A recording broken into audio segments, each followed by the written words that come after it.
मैं अमरजीत गुप्ता आप लोग को फिर से आज लीनियर इक्वेशन का क्लास लेके आया हूँ। आज का जो हमारा टॉपिक है लीनियर इक्वेशन में, आज हम लोग पढ़ने के लिए जा रहे हैं consistent and inconsistent system of linear equation. मतलब जब भी हमारा दो लीनियर इक्वेशन रहेगा तो वो कंसिस्टेंट होगा या फिर इनकंसिस्टेंट होगा। कंसिस्टेंट मतलब होता है कि हमारे लीनियर इक्वेशन का सॉल्यूशन फाइंड आउट हो जाए, दैट्स मीन्स हमारा x का भी वैल्यू फाइंड आउट हो जाए और y का भी वैल्यू फाइंड आउट हो जाए, तो उसको हम लोग बोलते हैं कंसिस्टेंट। और अगर सॉल्यूशन नहीं होगा तो उसको हम लोग बोल देंगे इनकंसिस्टेंट सॉल्यूशन। और इसके साथ साथ हम लोग ये भी देखेंगे कि नेचर कैसा होगा, हम लोग बोल सकते हैं नेचर ऑफ सॉल्यूशन। मतलब हम लोग यहाँ पे ये कह सकते हैं नेचर ऑफ सॉल्यूशन, ये कैसा हो सकता है, ये हम लोग ग्राफिकली भी देखेंगे कि सॉल्यूशन कैसा हो जाएगा। जनरल फॉर्म आपका हो जाता है a1x प्लस हो जाएगा आपका b1y प्लस हो जाता है आपका c1 इक्वल टू 0, और एक दूसरा इक्वेशन हम लोग ले लेते हैं a2x प्लस हो जाएगा आपका b2y और प्लस हो जाएगा आपका c2 इक्वल टू 0। ये मेरा हो गया जनरल फॉर्म। ये माने सॉल्यूशन कैसा होगा, तो सॉल्यूशन तीन तरह का हो सकता है। एक तो मेरा यूनिक सॉल्यूशन होगा जिसमें सिर्फ और सिर्फ x और y का मेरा एक एक वैल्यू फाइंड आउट होगा। दूसरा मेरा होगा मेनी सॉल्यूशन, मेनी सॉल्यूशन मतलब होगा इन्फिनाइट सॉल्यूशन। और तीसरा हम लोग बोलेंगे नो सॉल्यूशन, यानी इसमें x और y का ऐसा कोई भी वैल्यू फाइंड आउट नहीं होगा जो हमारे इस दोनों इक्वेशन को सेटिस्फाइड कर दे। ठीक है, तो चलिए हम लोग इसमें बात करते हैं इस लीनियर इक्वेशन में। तो सबसे पहले case have unique solution, have unique solution। तो यूनिक सॉल्यूशन होने के लिए मेरा कंडीशन क्या हो जाएगा, a1 divided by a2 is not equal to b1 divided by b2। जब हमारे लीनियर इक्वेशन में इक्वेशन फर्स्ट में जो x का कॉफिशिएंट है a1 डिवाइडेड बाय हो जाएगा इक्वेशन सेकंड के x के coefficient a2 is not equal to यानी b1 डिवाइडेड बाय b2 के, जब इस तरह का सिचुएशन क्रिएट हो जाएगा तब हम लोग बोलेंगे इस लीनियर इक्वेशन का यूनिक सॉल्यूशन होगा। कैसा सॉल्यूशन होगा, यूनिक सॉल्यूशन होगा। तो यूनिक सॉल्यूशन होगा, अगर हम लोग ग्राफिकली बात करें तो ये इक्वेशन लेते हैं, ये मेरा एक लाइन L1 हो जाएगा और एक दूसरा लाइन ये मेरा क्या हो जाएगा L2, और ये एक पॉइंट P पे सपोज दैट इंटरसेक्ट करता है, तो हम लोग बोलेंगे इस सिचुएशन में मेरा यूनिक सॉल्यूशन होगा।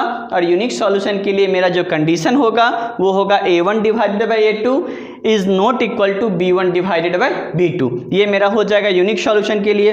अब हम लोग दूसरा बात करते हैं कि मेनी सॉल्यूशन हो जाए, तो चलिए कंडीशन सेकंड की बात करते हैं, having many solution, many solution. तो मेनी सॉल्यूशन जब भी हम लोग बोल रहे हैं तो मेनी सॉल्यूशन होने के लिए कंडीशन है कि मेरा a1 divided by a2 equal to हो जाए आपका b1 डिवाइडेड बाय b2 और इक्वल टू हो जाएगा आपका c1 डिवाइडेड बाय c2। जब इस तरह का केस हो जाएगा हमारे लीनियर इक्वेशन में, तब हम अपने लीनियर इक्वेशन को बोलेंगे किस तरह का सॉल्यूशन होगा सर, मेनी सॉल्यूशन होगा। तो मेनी सॉल्यूशन होने के लिए आपका a1 divided by a2 equal to b1 divided by b2 और equal to c1 divided by c2 होना पड़ेगा। ठीक है, अब इसको हम लोग ग्राफिकली फिर देखते हैं। यहाँ पे ये अगर मेरा एक L1 लाइन है तो इसी पे एक दूसरा लाइन कोइंसाइड कर जाएगा एक दूसरे को, यानी इसी पे हम लोग क्या लिख सकते हैं, L2 लाइन लिख सकते हैं। तब इस केस में मेरा कैसा हो जाएगा, मेनी सॉल्यूशन आ जाएगा। तो ठीक है, तो इस दोनों केस में हम बोल देते हैं इसको कंसिस्टेंट सॉल्यूशन। ठीक है, तो कंबाइंड कर देते हैं केस फर्स्ट और केस सेकंड में, ये बोथ सॉल्यूशन को हम लोग बोल देंगे कंसिस्टेंट। तो यहाँ पे हम लोग तीसरा सिचुएशन देखते हैं, तीसरा केस होगा। तो तीसरा केस हम लोग देखते हैं नो सॉल्यूशन का। केस थर्ड में हम लोग बात करते हैं नो सॉल्यूशन। तो नो सॉल्यूशन होने के लिए क्या कंडीशन है ये हम लोग डिस्कस करते हैं। तो सबसे पहले जब ये क्वेश्चन मेरा इस फॉर्म में रहेगा तो ये हो जाएगा मेरा a1 divided by a2 equal to हो जाएगा आपका b1 डिवाइडेड बाय b2 और इज नॉट इक्वल टू हो जाएगा आपका c1 डिवाइडेड बाय c2। जब ये इस तरह का केस हो जाएगा तो हम लोग इसको बोलेंगे क्या, इसमें कोई सॉल्यूशन नहीं होगा। मतलब जब कोई सॉल्यूशन नहीं होगा तो हम लोग उसको क्या बोलते हैं, इनकंसिस्टेंट। उसको हम लोग क्या बोल देंगे, इनकंसिस्टेंट। तो इनकंसिस्टेंट में अगर ये मेरा L1 लाइन है, ठीक है, और ये मेरा L2 लाइन है, तो ये दोनों लाइन क्या हो जाएगा, मेरा पैरेलल हो जाएगा। ये मेरा हो जाएगा L1 लाइन और ये दूसरा मेरा लाइन हो जाएगा L2, तो ये दोनों आपस में क्या हो जाएगा, पैरेलल हो जाएगा। L1 parallel to L1 line जो है वो पैरेलल हो जाएगा L2 लाइन के, और जब पैरेलल हो जाएगा तो उस केस में मेरा कोई भी सॉल्यूशन नहीं होगा और उसको हम लोग बोल सकते हैं इनकंसिस्टेंट सॉल्यूशन। एग्जाम्पल से सॉल्व करते हैं और एग्जाम्पल से इस 3 मेथड को समझते हैं, 3 कंडीशन को, 3 सॉल्यूशन मेथड को, कि ये कैसे सॉल्व होगा। ठीक है, पहले यहाँ देखिए क्वेश्चन हमने लिया है, find the value of k for which the system of equation x - 2y = 3, 3x + ky = 1 has a unique solution. तो फर्स्ट ऑफ ऑल हमको यहाँ पे कंडीशन क्या दिया है, यूनिक सॉल्यूशन दिया है। तो यहाँ पे ध्यान दीजिए, यूनिक सॉल्यूशन, और यूनिक सॉल्यूशन के अकॉर्डिंग ये कंडीशन बता दिया है मेरा यूनिक सॉल्यूशन होगा, और इक्वेशन मेरा ये दिया है x - 2y = 3 और 3x + ky = 1। तो इसमें हमको k का वैल्यू फाइंड आउट करना है। तो सबसे पहले हम अपने इक्वेशन को जनरल फॉर्म में लिख लेते हैं। तो यहाँ पे जो मेरा दिया हुआ है x - 2y - 3 = 0, और ये दूसरा हो जाएगा आपका 3x + ky - 1 = 0। ये मेरा हो गया जनरल फॉर्म। जनरल फॉर्म में लिख लिया। तो अब फिर मैं कंपेयर कर रहा हूँ यहाँ पे, तो a1 = यहाँ पे हो जाएगा मेरा 1, बिकॉज यहाँ पे x का कोफिशिएंट 1 है, तो a1 = 1 हो जाएगा। फिर आपका b1 = यहाँ पे -2 हो जाएगा, और यहाँ पे c1 = आपका -3 हो जाएगा। तो यहाँ इक्वेशन फर्स्ट से हमने a1 b1 c1 find out कर लिया। सिमिलरली इक्वेशन सेकेंड से देखिए हम लोग फाइंड आउट कर रहे हैं, a2 = हो जाएगा आपका 3, b2 = हो जाएगा आपका k, एंड c2 = हो जाएगा आपका -1। तो यहाँ से सबसे पहले हम अपने given system of linear equation जो दिया हुआ है उसमें a1 b1 c1 and a2 b2 c2 ये सबसे पहले हम लोग फाइंड आउट कर लेंगे। अब देखिए हमारे क्वेश्चन में दिया है हैज़ अ यूनिक सॉल्यूशन, तो हम लोग यहाँ पे लिख देते हैं कंडीशन फॉर यूनिक सॉल्यूशन।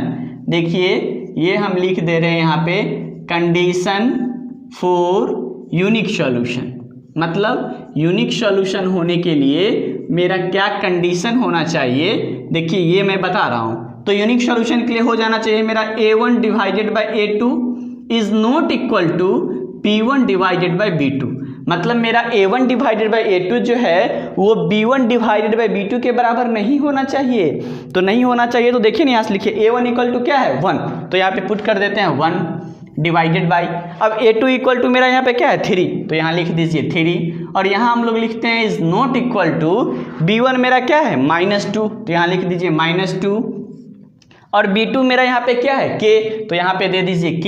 अब अगर हम लोग क्रॉस मल्टीप्लीकेशन करते हैं तो k को 1 से मल्टीप्लाई करेंगे तो क्या हो जाएगा k हो जाएगा, और इज नॉट इक्वल टू 3 को -2 से मल्टीप्लाई करेंगे तो क्या हो जाएगा -6। तो k जो होना चाहिए वो मेरा -6 के बराबर नहीं होना चाहिए। But here question is find the value of k, हमको k का वैल्यू फाइंड आउट करना है, लेकिन यहाँ तो k का वैल्यू बोल रहा है -6 नहीं होना चाहिए। तो दैट्स मीन्स इस इक्वेशन का मेरा सॉल्यूशन अगर हमको कहेगा कि k का वैल्यू बताइए, तो हम लोग बोल देंगे all real values of k, मतलब k का सारा वैल्यूज जो है हम लोग यहाँ पे रख देंगे, तो मेरा यूनिक सॉल्यूशन आएगा except k is not equal to -6, मतलब k = -6 नहीं होना चाहिए।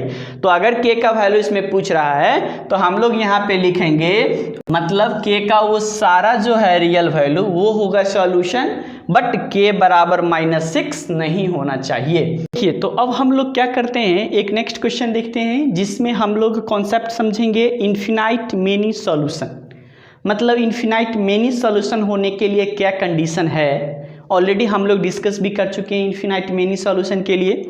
तो यहाँ पे हमारा 2 इक्वेशन दिया हुआ है, बोल रहा है find the value of k for which the given system of equation has infinite many solution.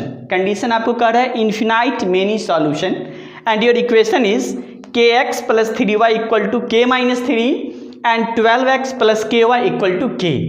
तो फर्स्ट ऑफ ऑल हम लोग क्या करेंगे, अपने लीनियर इक्वेशन को जनरल फॉर्म में लिख देंगे। तो चलिए जनरल फॉर्म में, first of all we have to find the value of a1 b1 c1 and a2 b2 c2। तो यहाँ पे हम लोग बात करते हैं, a1 यहाँ पे हो जाएगा मेरा x का कोफिशिएंट k, b1 मेरा यहाँ पे हो जाएगा 3, और c1 = हो जाएगा मेरा -k - 3, ऐसा लिख दिया। अब आपको कह रहा है क्या इन्फिनाइट मेनी सॉल्यूशन, तो मेनी सॉल्यूशन होने के लिए हम लोग कंडीशन बात करते हैं, तो यहाँ पे लिख देते हैं condition for many solution. Many solution के लिए क्या कंडीशन है उसको हम लोग यहाँ पे देखते हैं। तो यहाँ पे हम लिख दिए हैं कंडीशन फॉर मेनी सॉल्यूशन। और मेनी सॉल्यूशन के लिए आप लोग कंडीशन जान रहे हैं, A1 divided by A2 equal to B1 divided by B2 and equal to C1 divided by C2। अब हम क्या करते हैं, यहाँ पे देख लीजिए A1 इक्वल टू मेरा क्या दिया हुआ है, K गिवन है, तो यहाँ लिख देते हैं K divided by A2 equal to है 12, तो ये 12 हो जाएगा, equal to B1 divide by B2, और B1 मेरा क्या है 3, और डिवाइडेड बाई क्या हो जाएगा K, और इसके बाद C1 डिवाइड बाई C2, तो यहाँ से हम लोग ले लेते हैं माइनस K माइनस 3 और divided by C2 equal to मेरा क्या हो जाएगा माइनस K। तो एक बार हम लोग क्या ले लेंगे K divide by 12 equal to 3 divide by K, और एक बार हम लोग ले लेंगे K डिवाइडेड बाई 12 और ये इक्वल टू हो जाएगा K minus 3 divided by K। तो इस दोनों को देखिए लेते हैं हम लोग, तो एक हो जाएगा आपका K divided by 12 equal to 3 divided by K, ये क्रॉस मल्टीप्लीकेशन हो जाएगा, K इक्वल टू मेरा क्या हो जाएगा 36, मतलब यहाँ से K का वैल्यू हो जाएगा मेरा प्लस माइनस 6, ठीक है। एंड सिमिलरली फिर हम लोग वहाँ पे देखते हैं, एक बार ले लीजिए ना 3 divided by K equal to K minus 3 और डिवाइडेड बाई क्या आ जाएगा आपका K आ जाएगा।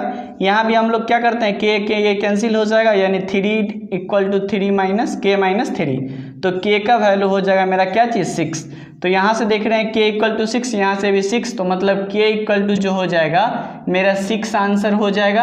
अब हम लोग बात करते हैं नो सॉल्यूशन होने के लिए क्या कंडीशन होगा।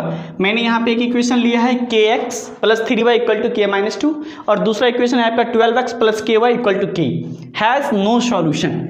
अब हम लोग ऐसा क्या कंडीशन है यहाँ पे है नो सॉल्यूशन के लिए, k का क्या वैल्यू फाइंड आउट करेंगे जिससे इस दोनों लीनियर इक्वेशन का कोई भी सॉल्यूशन नहीं हो जाए, मतलब कि मेरा L1 और L2 लाइन है क्या हो जाए पैरेलल हो जाए। पैरेलल हो जाएगा तभी तो कोई सॉल्यूशन नहीं होगा ना। तो फर्स्ट ऑफ ऑल हम लोग फाइंड आउट करते हैं, तो सबसे पहले जो गिवन इक्वेशन है उसको हम लोग लिखते हैं जनरल फॉर्म में। तो लिख दीजिए जनरल फॉर्म में आपका हो जाएगा kx प्लस 3y, और ये प्लस में इधर आ जाएगा तो क्या हो जाएगा माइनस में, इतना इक्वल टू हो जाएगा 0, इसको हम लोग फर्स्ट मान लेते हैं।